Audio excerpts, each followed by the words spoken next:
M3M crown sector 111। आज हम आपको बताएंगे M3M क्राउन सेक्टर 111 के वो सभी पहलू जो आप प्रॉपर्टी खरीदने से पहले समझना चाहेंगे, और साथ में आपको कंस्ट्रक्शन अपडेट भी देंगे। एरिया के बारे में भी आपको बताएंगे।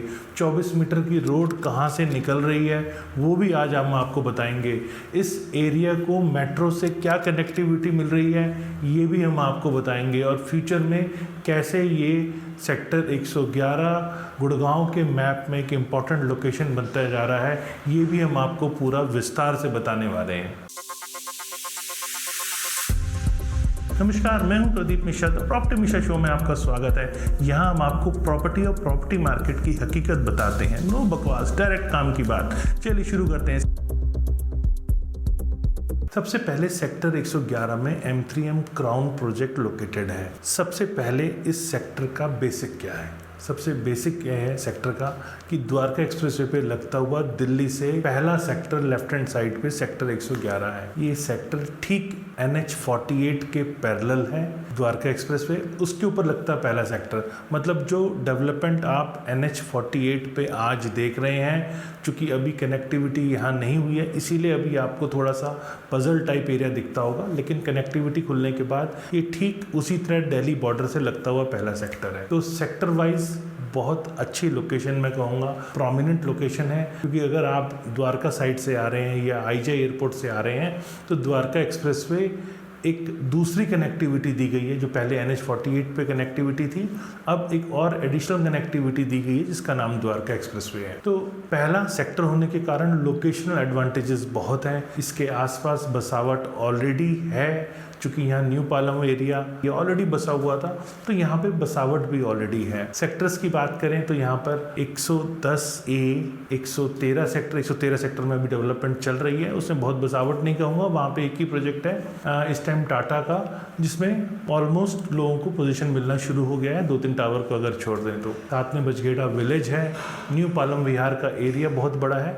ये टोटल एरिया जो है इसके साथ में लगता हुआ न्यू पालम विहार एरिया ऑलरेडी डेवलप हो चुका है, जैसे मैंने शुरू में भी आपको बताया। साथ में सेक्टर 109 सेक्टर 112 में बहुत सारे ऐसे रेजिडेंशियल प्रोजेक्ट हैं जो ऑलरेडी पोजीशन की स्टेज पे आ चुके हैं, जहां बहुत सारे लोग रह रहे हैं।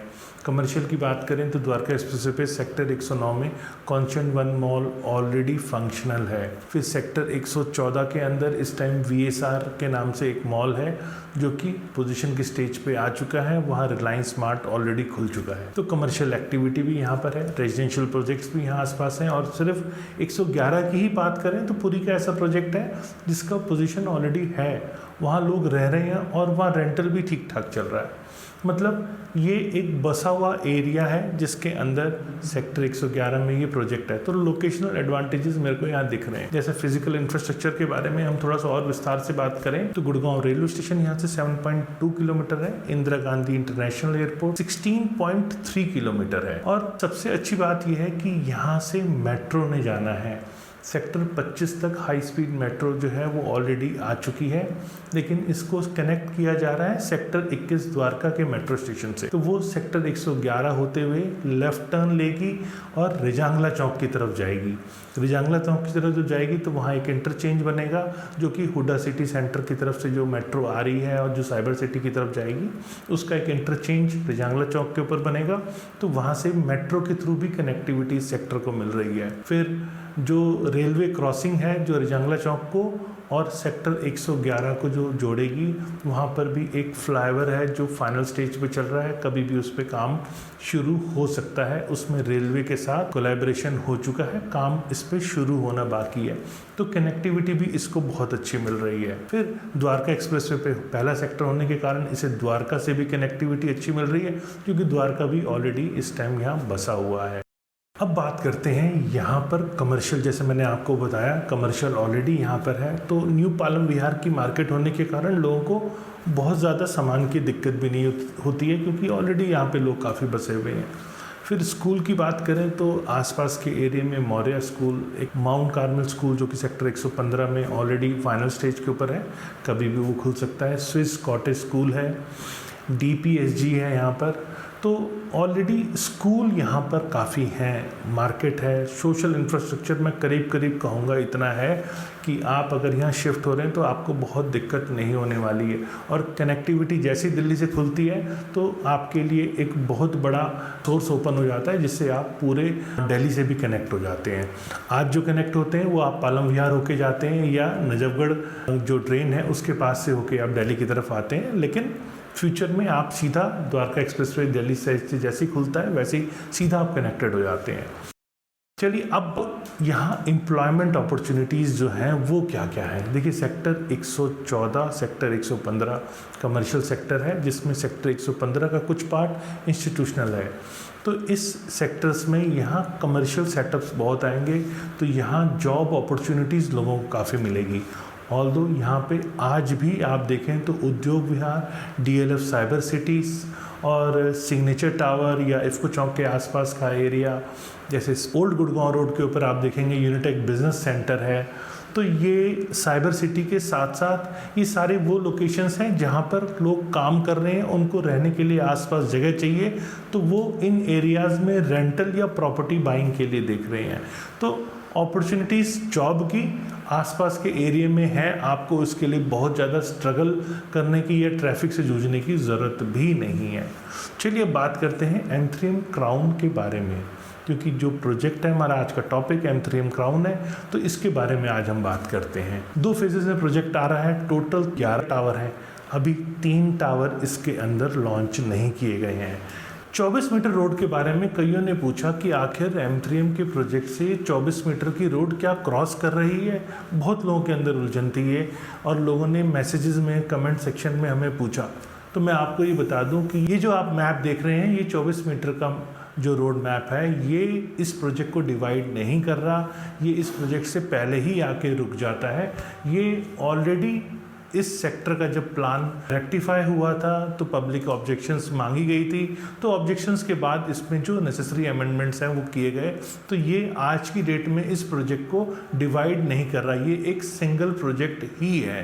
तो लोगों के अंदर जो उलझने थी कि ये प्रोजेक्ट शायद 2 पार्ट में बनेगा, तो ऐसा नहीं है, ये एक ही प्रोजेक्ट काउंट होगा। अब आप यहाँ पर इस प्रोजेक्ट की लोकेशन देख रहे हैं, ये इस प्रोजेक्ट की लोकेशन है। और अब आपको मैं इसके एक्चुअल व्यूज़ दिखा रहा हूँ साइट पे अभी क्या दिख रहा है एज ऑन डेट। थोड़ा सा गणित भी समझते हैं M3M क्राउन प्रोजेक्ट का। टोटल एरिया जो है वो 15.99 एकड़ है इस प्रोजेक्ट का। इसमें अभी जो एरिया सेल है, जैसे मैंने बताया 3 टावर अभी लॉन्च नहीं किए गए हैं, तो जो नेट एरिया अभी बचता है 11.60 एकड़ का है। ये अभी आप इस प्रोजेक्ट का जोनिंग देख रहे हैं।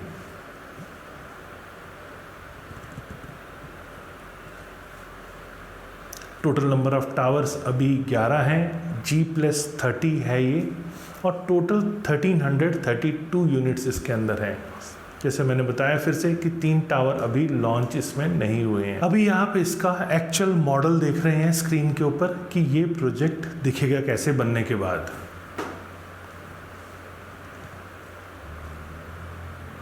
अब मैं यहाँ पे आपको स्क्रीन पे एक एक करके सारे यूनिट प्लान जो है वो आपको मैं दिखा रहा हूँ कि आपका ये फ्लैट कैसा दिखेगा, इसका क्या एक्चुअल साइज़ है।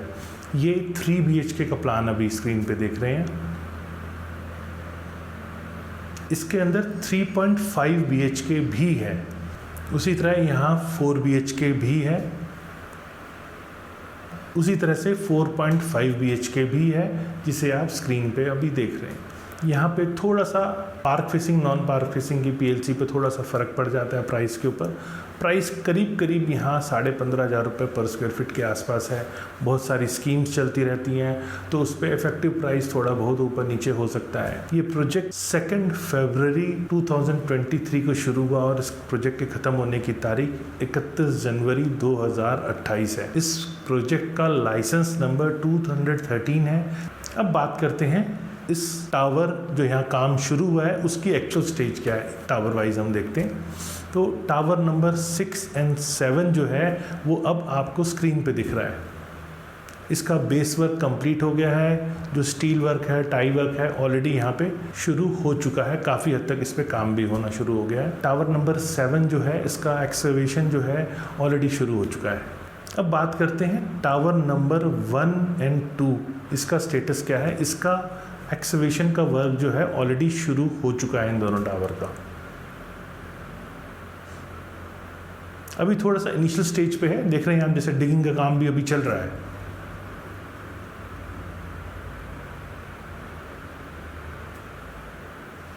टावर नंबर 14 जिसमें ग्राउंड वर्क इस टाइम पे कंप्लीट हो चुका है और जो आपका सरिया होता है उसका टाई वर्क इस टाइम यहाँ चल रहा है। टावर नंबर 12 का काम काफ़ी तेज़ से चल रहा है, ग्राउंड वर्क ऑलरेडी कंप्लीट हो चुका है और बीम की पोजीशनिंग यहाँ पे स्टार्ट हो चुकी है, बीम पे वहाँ वर्क करना शुरू कर दिया है। टावर नंबर 13 को अगर आप देखते हैं तो ये भी काफ़ी इसके अंदर वर्क आप देखेंगे कि अभी थोड़ा सा वर्क स्लो है, लेकिन बहुत जल्दी इसमें आप भी देखेंगे यहाँ स्पीड अप हो जाएगा। टावर नंबर 10 का बेस वर्क हो चुका है, जो स्टील वर्क है ऑलरेडी यहाँ पे आप देखेंगे, टाई वर्क ऑलरेडी यहाँ पे चल रहा है। 9 और 11 टावर अभी इनिशियल स्टेज के ऊपर मुझे यहाँ दिख रहे हैं। टावर नंबर 11 जिसका बेस वर्क जो है वो काफ़ी हद तक कंप्लीट हो चुका है और टावर नंबर 9 का जो अभी आप देखेंगे कि बेस वर्क बहुत जल्दी शुरू होने वाला है। तो ओवरऑल लोकेशन, रेट्स, ये सब अपील करने वाली चीज़ें हैं। तो जब भी हम इन्वेस्टमेंट करने के लिए निकलते हैं, चूँकि ये एजुकेशनल वीडियो है, मैं यहाँ पे आपको किसी भी प्रोडक्ट को खरीदने की सलाह नहीं दे रहा हूँ। आपको एक एक प्रोजेक्ट के बारे में पता होना चाहिए अगर आप प्रॉपर्टी बाय करने निकले हैं, इसीलिए मैंने आपको ये डिटेल में आपको दे रहा हूँ। लेकिन जब भी हम किसी प्रोजेक्ट को खरीदने के लिए निकलते हैं तो उस प्रोजेक्ट के बहुत सारे एस्पेक्ट्स होते हैं जो हमें खरीदने से पहले स्टडी करने पड़ते हैं, क्योंकि सबकी चॉइस अलग है। कुछ चीज़ें होती है जो सेम कॉमन होती है, लेकिन कुछ चीज़ें होती है कि हमारी ज़रूरत के हिसाब से अगर हम प्रोडक्ट बाय करें तो वो हमारे लिए ज़्यादा सूटेबल होता है। अगर ऐसी किसी खरीदारी करने से पहले चीज़ों को और विस्तार से आप समझना चाहते हैं, टावर नंबर 10 का स्टील वर्क हो चुका है। उम्मीद है आपको मेरी दी गई जानकारी पसंद आई होगी। अगर पसंद आई तो आप लाइक कीजिएगा। अगर फ्यूचर में और इसी तरह आप अलग अलग प्रोजेक्ट्स के बारे में समझना चाहते हैं तो मुझे कमेंट सेक्शन में बताइएगा ऐसे कौन से प्रोजेक्ट्स हैं जिनके बारे में आप जानना चाहते हैं।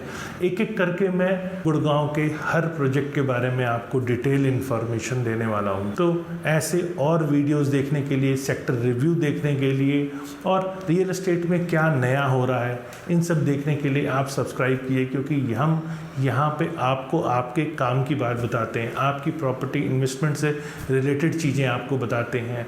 नो बकवास, डायरेक्ट काम की बात हम लोग करते हैं। तो आप मुझे मेरे दिए गए नंबर पे कांटेक्ट कर सकते हैं, हम मिल सकते हैं। आपकी नीड को समझ के आपको आपके हिसाब से बेस्ट पॉसिबल वे आउट जो हो सकता है वो आपको हम सजेस्ट कर सकते हैं। कोशिश है हमारी कि हम आपकी इन्वेस्टमेंट को 100% सिक्योर कर पाएँ। आप हमारे पास प्रॉपर्टी बाय करने के बाद आने से बजाय आप पहले आएँ, जिससे कि हम आपको अच्छे से गाइड भी कर पाएँ। नमस्कार, जय हिंद।